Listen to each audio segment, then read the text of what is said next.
Urababona abakunzi ba media rwatuba twabagereye kuri tere, twateguye kuri tere, aho ni kuri background aho urugamba rubera. Urababona baba bateguye. Yes. Warukomeye business irimo igenda neza.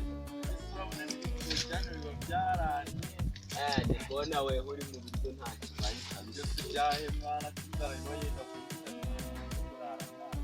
Umukiro ufite ibitoki nta kintu aguze pe. Yesu iki gitoki urabona wakijya iminsi ngahe bo.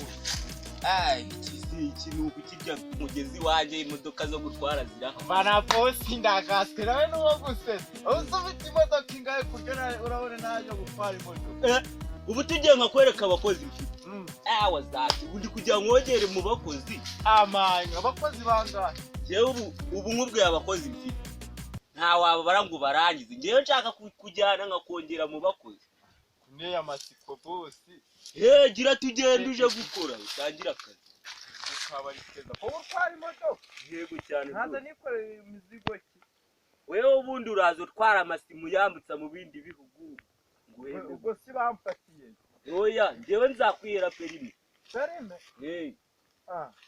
Ubundi na bikoresho bituruka mu gihugu ngo byambuke iyindi mipaka bije mu bindi. Keretse wenda uri kubara nko muri iki gihe cya corona kwambukaho biremewe. Urabona iyi covid akamejeje. Covid ni isanzwe gira ngo hakazi. Nase ntabwo ukumva ibibazo iri guteza. Mbese ubu usaye no gutabana nko mu masamo ya saa 3 gucyo kaba bavuye mu muhanda.